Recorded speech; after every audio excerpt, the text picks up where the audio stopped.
The Araxians were dying.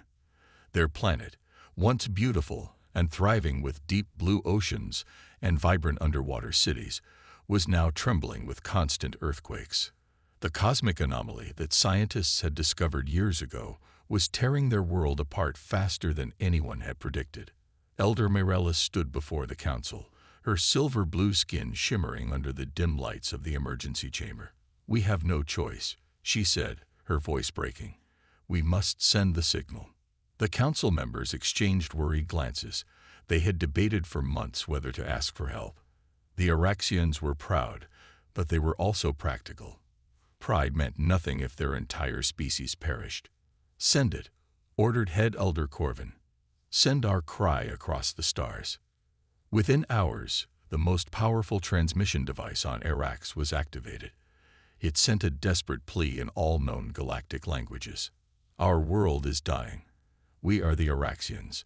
We request immediate evacuation assistance. Please help us." The message traveled across the vastness of space, reaching the territories of the Zinthari Empire first. Their communication satellites detected the signal, analyzed it, and passed it to their high command. After brief consideration, they marked it as non-priority and archived it. Next, the message reached the Veltorian Alliance, a coalition of 7 advanced species with the technology to help. Their council reviewed the request and voted against intervention, citing their strict policy of natural cosmic progression.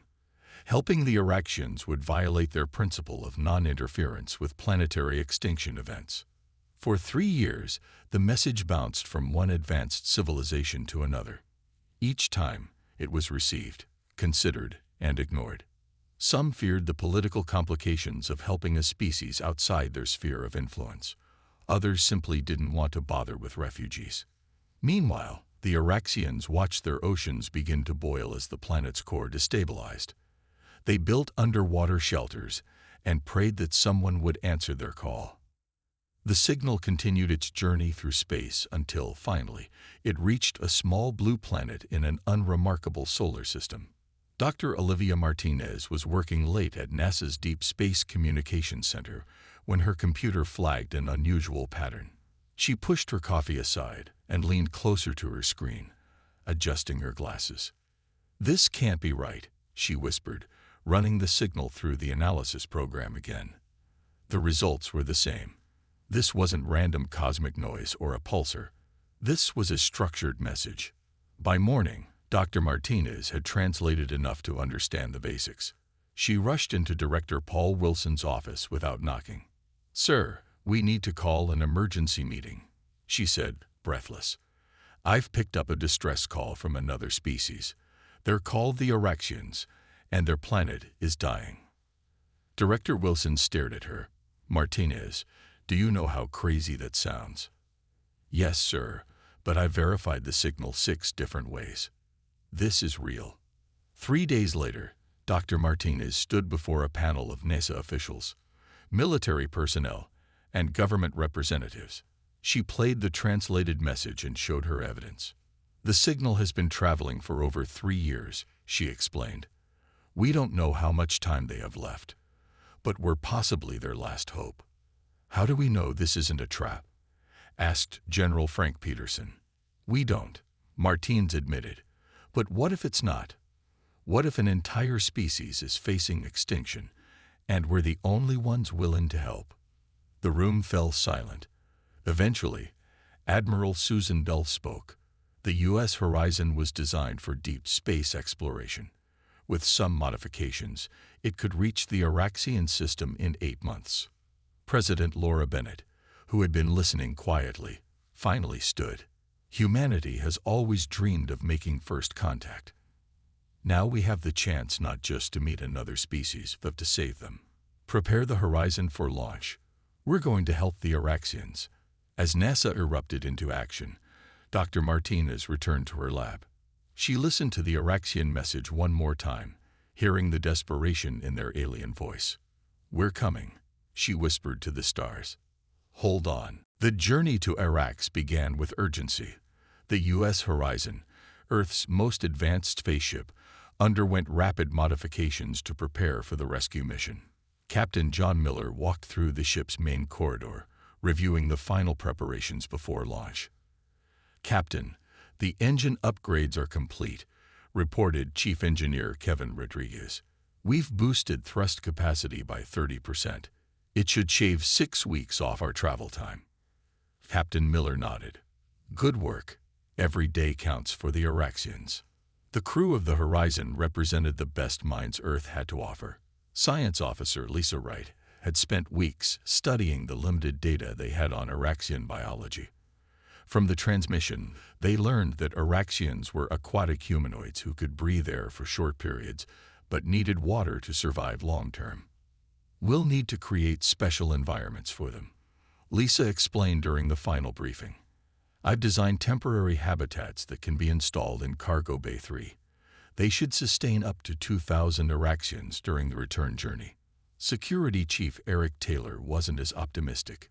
"We need to prepare for all possibilities," he warned, "including hostility from other species who may not want us interfering." The Oraxian signal passed through the territories of at least 7 advanced civilizations, Dr. Martinez added. None responded. "We need to understand why." The ship's AI system, Dana, interrupted with a soft chime. "Captain, all systems are ready. Launch window opens in 30 minutes. As the crew took their positions, Captain Miller addressed them over the intercom. "What we're attempting has never been done before. We're traveling farther than any humans have gone, to save beings we've never met. But this mission represents the best of humanity, our willingness to help others in need, regardless of differences. Good luck to us all." The Horizon launched amid global attention. For the first time in decades, the nations of Earth had united behind a single purpose. The ship accelerated to unprecedented speeds, pushing the boundaries of human technology. 3 months into their journey, DNA detected something unusual. "Captain, I've identified communication patterns indicating knowledge of the Oraxian distress call within the Veltorian communications I've intercepted," the AI reported. Dr. Martinez analyzed the data with growing concern. They not only received the message but actively discussed it. They decided not to help. Further interceptions revealed more disturbing information. The Zintheri Empire had calculated that allowing the Oraxians to perish would create valuable mining opportunities once the planet stabilized. The Veltorian Alliance had a policy against interfering with natural selection on a planetary scale.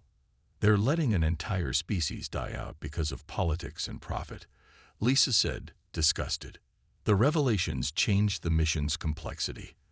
They weren't just racing against time. They were potentially violating unspoken galactic protocols. During a meal in the ship's mess hall, Eric voiced what many were thinking. "We could be making powerful enemies." "Would you turn back?" asked Rodriguez. Eric shook his head. "No, but we should go in with open eyes." As they approached Oraxian space, Dana detected a signal. "Captain, I'm receiving updated transmissions from Orax. Their situation has deteriorated. Planetary stability is at critical levels." Captain Miller ordered maximum speed. "How long until we reach them?" 17 days, 4 hours at current velocity," Dana responded. "Push the engines harder," Miller commanded. "We need to get there faster." Rodriguez looked concerned. "Sir, we're already exceeding safety limits." "Then exceed them more," Miller replied firmly. "I won't tell them we were too late because we were being cautious." As the Horizon pushed deeper into unknown space, the crew prepared for their arrival. They trained for emergency evacuations, studied Oraxian language basics, and readied their special environment chambers. What they couldn't prepare for was the reception that awaited them, or the confrontation with civilizations far more advanced than their own. The U.S. Horizon emerged from its final acceleration phase, slowing as it approached the Oraxian system. The bridge crew fell silent as the main screen displayed their destination. "My God," whispered Captain Miller. Planet Orax hung before them like a cracked blue jewel. Massive fissures scarred its surface, venting plumes of steam visible even from space. The once beautiful oceans were churning with violent currents, and entire sections of the planetary crust had collapsed. Life signs? Miller asked. Lisa Wright examined her readings. Concentrated in the northern hemisphere, I'm detecting large underwater settlements, but they're showing significant structural damage. Approximately 30,000 Oractians still alive. Open a channel, ordered Miller. Dr. Martinez adjusted the communication systems, broadcasting on the frequency from their distress signal. Miller straightened his uniform. This is Captain John Miller of the Earth vessel U.S. Horizon. We've received your distress call and have come to assist with evacuation. For several tense moments, there was no response. Then the screen flickered, revealing a slender humanoid figure with silvery blue skin, large dark eyes, and what appeared to be gills pulsing gently along its neck. Earth vessel. The Oraxian's voice sounded both confused and hopeful. We do not know of Earth. You are not from the Confederation. No, Miller replied. We're humans from the planet Earth. We're here to help you. The Oraxian blinked several times, a gesture that Dr. Martinez recognized as their expression of surprise. I am Elder Myralis. We sent our distress call to all known civilizations years ago. None responded. Yet you, unknown to us, have come. Her voice trembled. Why? Miller's answer was simple. Because you needed help. The Horizon entered orbit, and a small team prepared to shuttle down to meet with the Oraxian leadership. Dr. Martinez, Captain Miller, Lisa Wright, and 2 security officers made up the first contact party. They landed near one of the few remaining coastal structures still above water level. The air was thick with humidity and smelled of minerals. Earthquakes rumbled continuously underfoot. Elder Myralis met them at the entrance to an underwater passage, accompanied by 4 other Oraxians. Unlike Myralis, they seemed openly suspicious of the humans. These are members of our council, Myralis explained. They find it difficult to believe you came with no agenda beyond assistance. One Oraxian stepped forward aggressively. The Xanthari ignored us. The Veltorians ignored us. Species with centuries of galactic presence ignored us. Why would unknown primitives help when they did not? Dr. Martinez noticed the translator hesitated over the word she assumed meant primitives. She stepped forward. We aren't part of your politics. We heard a cry for help and responded. That's who humans are. The skeptical Oraxian made a bubbling sound that the translator didn't catch. Myralis responded sharply in their native language before turning back to the humans. Forgive Counselor Droidak. He has lost family in the destruction. Please, follow me below. Our remaining city is underwater, but we have prepared an air chamber for this meeting. As they descended through a series of chambers, Lisa collected biological readings while Dr. Martinez observed Oraxian script on the walls. Their guides explained how their planet had begun destabilizing 5 years ago. In the meeting chamber, Myralis revealed the most disturbing news. A Confederation vessel did come, she said quietly. They observed for 3 days, then left. Their commander informed us that by Confederation law, what happens to us is an evolutionary event, not to be interfered with. They just watched. Miller asked, appalled. They explained that interference in planetary extinctions violates their prime directive. Their laws value the cosmic order above individual species. Captain Miller stood up. Well, humans have different values. We're getting your people out of here, all of them. As if punctuating his words, a violent tremor shook the chamber, sending dust raining down on them. We don't have much time, he added. Let's start the evacuation immediately. The evacuation plan required the U.S. Horizon to transform from an exploration vessel into a rescue ship capable of supporting thousands of aquatic beings. Engineer Kevin Rodriguez paced back and forth in the ship's maintenance bay, studying the holographic designs he had created. We can convert cargo holds 2 through 5 into water habitats, he explained to Captain Miller. The challenge is maintaining proper water chemistry and oxygen levels for so many Oraxians during the journey home. Miller examined the plans. How long will the conversion take? With the full engineering team working around the clock. 4 days minimum. You have 2, Miller said firmly. The latest planetary scans show accelerated deterioration. Rodriguez nodded grimly. We'll make it work, sir. On the planet's surface, Lisa Wright worked with Araxian scientists to understand their biological needs. The Araxians required a specific balance of minerals in their water and could only survive in air for about 6 hours before their gill membranes dried out. Your ship can truly accommodate all 30,000 survivors? Asked Kilara, the lead Araxian biologist. Her large eyes studied Lisa intently. Not comfortably, Lisa admitted, but we'll keep everyone alive until we reach Earth. Our oceans can become your new home until we find you a suitable planet. Kilara's expression changed to what Lisa now recognized as Araxian wonder. You would share your world with us? Of course, Lisa replied, surprised by the question. Wouldn't anyone? No, Kilara said simply. They would not. Meanwhile, Dr. Martinez spent hours in the Araxian archives, helping preserve their cultural heritage. She worked alongside Araxian historians to digitize ancient texts, artistic works, and scientific knowledge. Your language capacity is remarkable, noted Elder Zarin, the chief historian. You learned our basic speech patterns in days. Languages are my specialty, Martins replied as she carefully scanned a crystalline tablet containing Araxian poetry. But your language is particularly beautiful. These tonal shifts communicate emotion in ways human languages can't. You should take this, Zarin said, handing her a small cylindrical device. It contains our complete historical and cultural database. Our stories, our science, our art, everything that makes us Araxian. Martinez accepted it with appropriate reverence. I'm honored. We'll make sure nothing is lost. Back on the horizon, Rodriguez's engineering team worked tirelessly. They converted cargo bays into massive tanks, recycled water filtration systems from the ship's environmental controls, and modified life support to handle the increased oxygen demands. During a brief break, Rodriguez wiped sweat from his forehead and checked his progress report.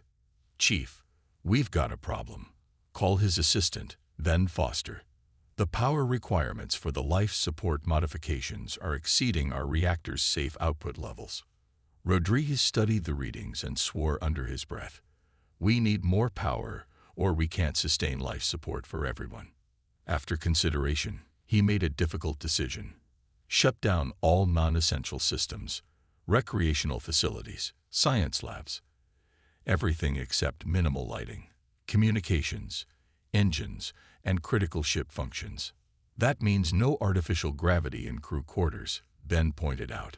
We'll float for a few months if it means saving 30,000 lives, Rodriguez replied. The evacuation began on the third day. Araxian families gathered at designated pickup points, carrying only their most essential belongings. Shuttlecrafts from the horizon worked continuously, ferrying groups to the modified cargo bays. Captain Miller oversaw operations from a command post near the main evacuation site. The ground trembled constantly now, and massive waves crashed against the remaining shorelines. Captain, Dana's voice came through his communicator. Long-range sensors detect an approaching vessel. Configuration matches Confederation design. Miller's expression hardened. How long until they arrive? Approximately 12 hours. Increase evacuation speed, he ordered. I want as many Araxians aboard as possible before they get here.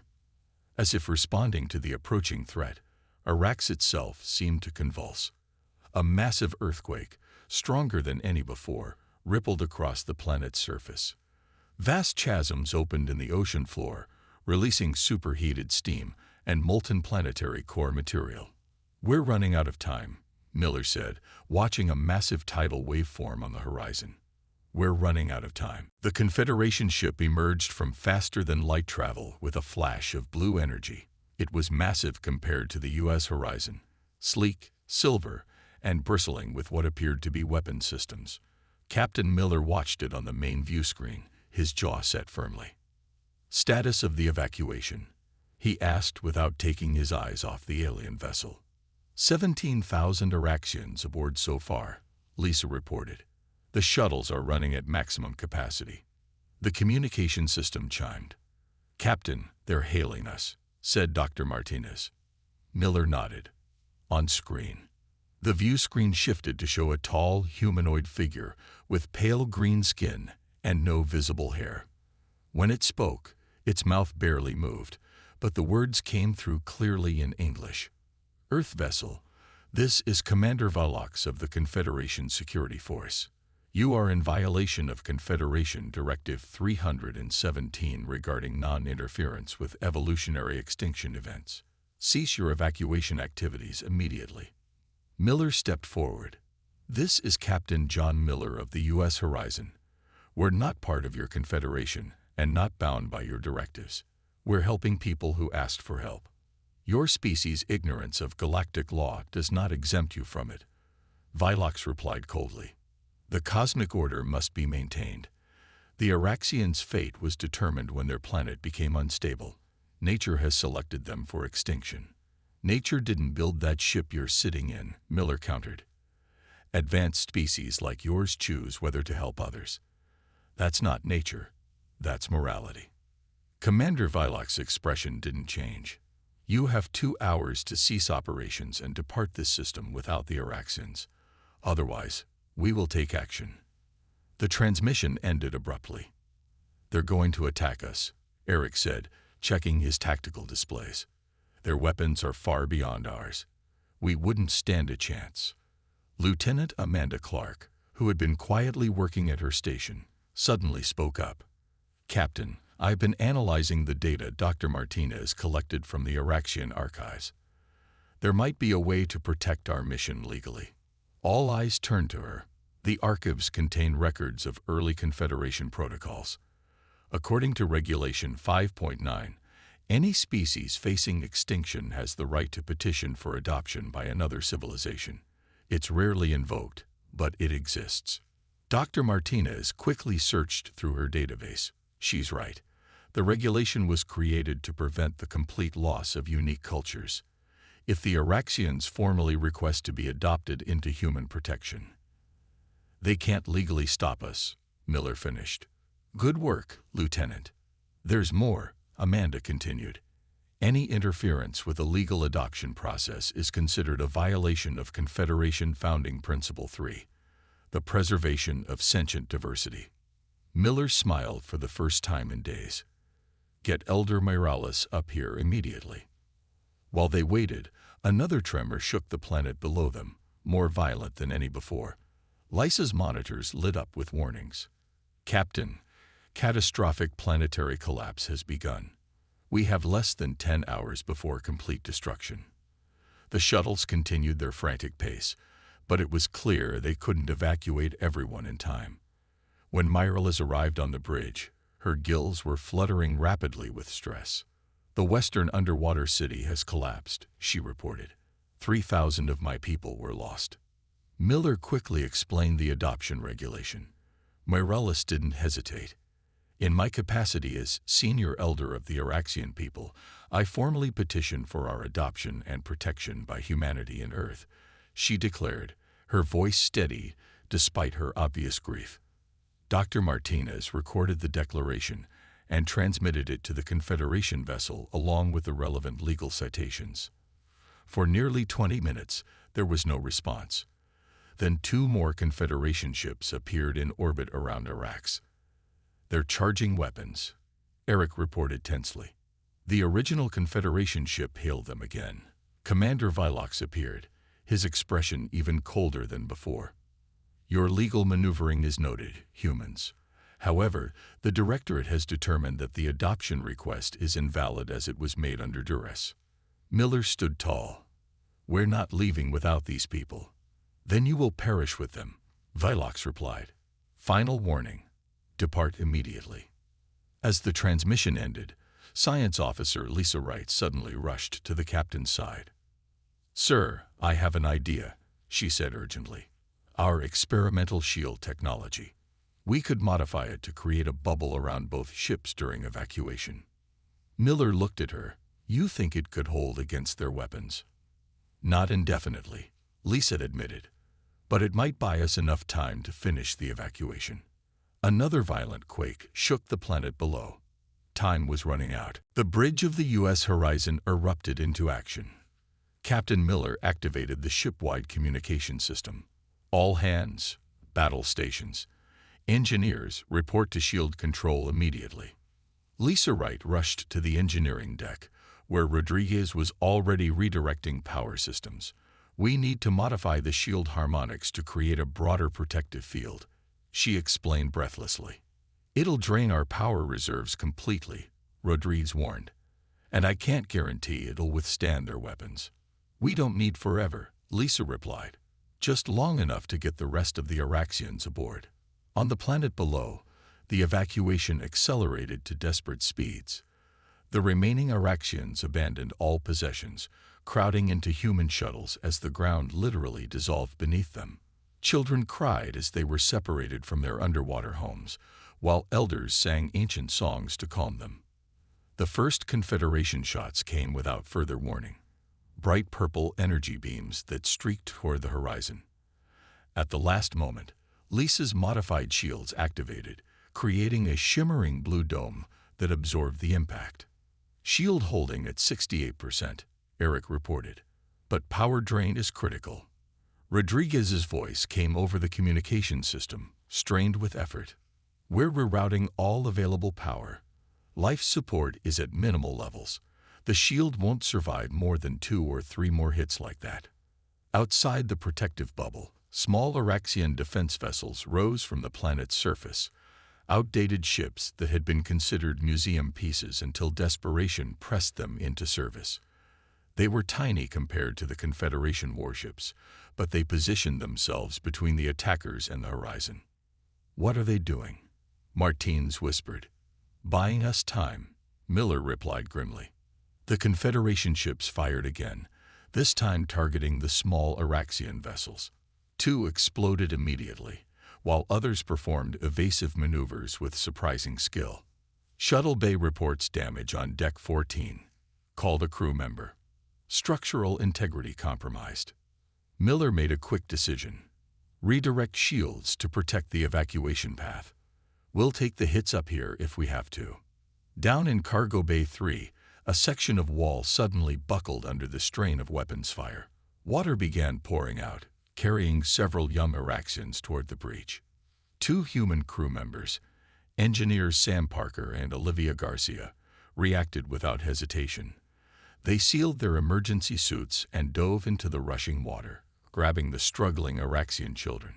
Parker reached the control panel and activated the emergency containment field just as the hull threatened to give way completely. The water stabilized, but both humans and the young Araxians were trapped on the wrong side of the safety barrier. We can't open it without flooding the whole bay, Garcia told the frantic Araxian parents through her suit's communication system. We'll get them to emergency pods. Meet us at Bay 7.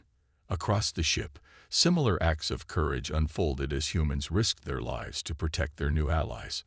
On the bridge, Dr. Martins noticed something unusual in the Confederation communication chatter she was monitoring.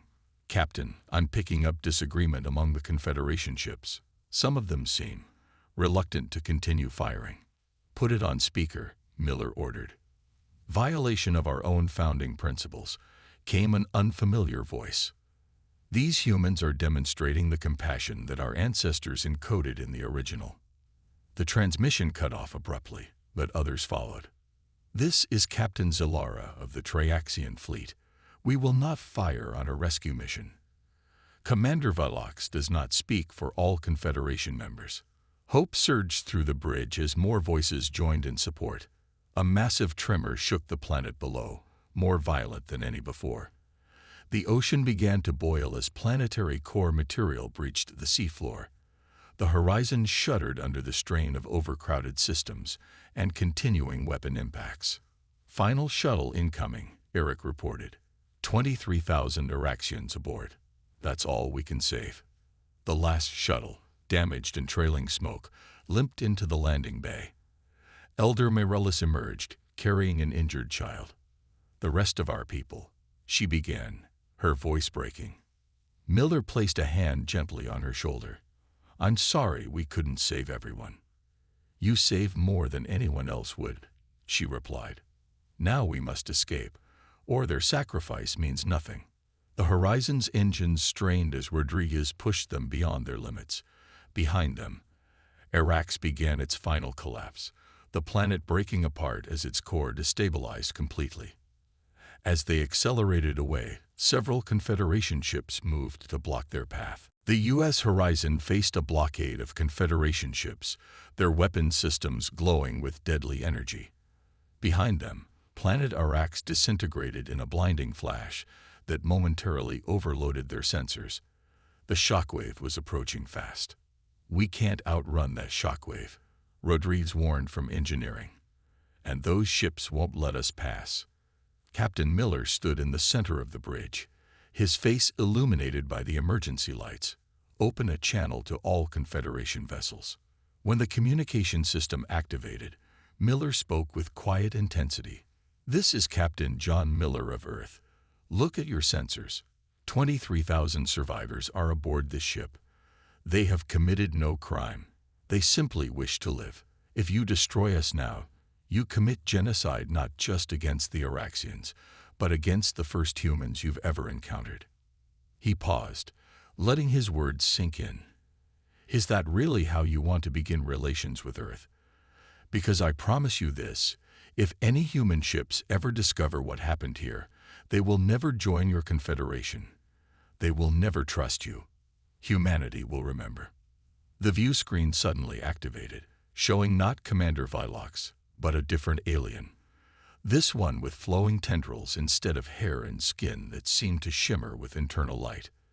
"This is High Counselor Xeria of the Confederation Interior Council. Captain Miller, your actions today have disturbed many of us. You have violated our protocols, but you have also reminded some of us of principles we had perhaps forgotten." Another Confederation ship moved position, placing itself between the Horizon and Vilox's vessel. "The blockade is lifting," Eric reported with surprise. Counselor Xeria continued. "The matter of the Araxian evacuation will be debated in full council. Until then, you may proceed with your refugees. But know this, Earth has drawn the attention of the galactic community today. Not all of that attention is welcome." The Confederation ships parted, creating a path for the Horizon just as the shockwave approached. "Maximum thrust," Miller ordered. The ship surged forward, engines screaming with effort as the planetary debris chased them. For several tense moments, it seemed they wouldn't make it. Then they broke free, leaving the destruction behind. A cheer went up from the exhausted crew, quickly followed by the sobering reality of their situation. The Horizon was damaged, overcrowded, and still 8 months from Earth. "Begin repair operations," Miller ordered, "and establish a rotation schedule for all crew to assist with Araxian care." In the weeks that followed, humans and Araxians worked together to overcome the challenges of their journey. The Araxians shared their advanced knowledge of aquatic ecosystems, helping to maintain their temporary habitats. Humans taught them about Earth, preparing them for their new home.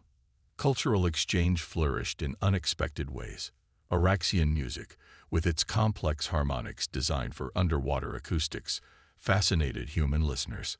Earth stories of exploration and discovery gave hope to Araxian children who had lost everything. 3 months into their return journey, Diana detected an approaching vessel. The crew tensed, fearing Confederation retribution. Instead, they were surprised when a ship from the Triaxian species, one of the Confederation members who had spoken in their defense, arrived with supplies and repair materials. "You have supporters within the Confederation," their captain explained. "Your actions have sparked debate about our fundamental values." When the U.S. Horizon finally approached Earth, they were met by a fleet of ships sent to welcome them.